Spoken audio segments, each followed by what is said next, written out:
Thank you for joining me. I'm Alexandra, and I want to talk about Boeing. So, what they do is they make things that fly sometimes. And I'm not talking about the 737 MAX or the Boeing 777 that's probably going to get grounded soon.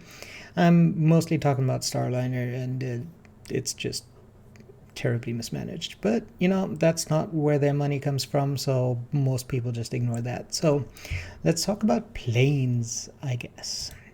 Stock price $217, which gives them market cap of $127 billion.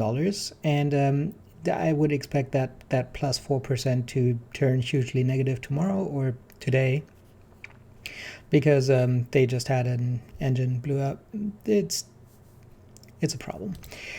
Revenue $58 billion, which is down huge from the previous year, which again, 737 MAX, kind of a problem for the company. Earnings negative $12 billion, which is,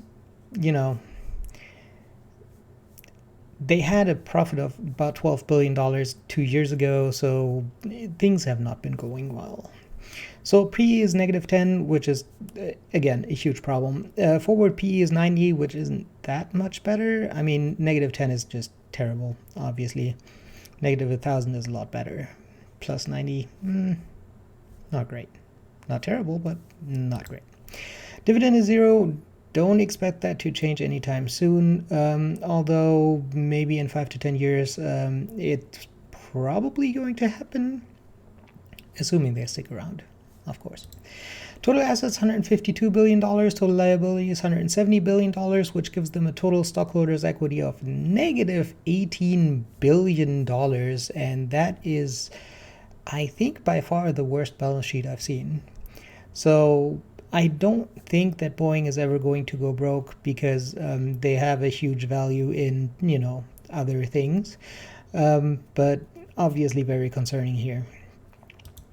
Risk factors, planes getting grounded for a year, probably one of the biggest. With a 777, it might happen, today-ish. So that's a problem. Global pandemics are a problem for a company that makes planes for people that, travel across the world, which also isn't happening right now. So other risk factors, not really. Nothing is going to change there. The main thing that Boeing has a problem with is their own, craftsmanship, so to speak. So overall, I would say that no one should buy the stock, to make it brief. For a growth investor, obviously, huge negative growth is a problem. For a dividend investor, the lack of a dividend is a problem. And for a value investor, the balance sheet is just, it's just trash. I don't know what to say to this, and I don't know why the stock is so high. No idea.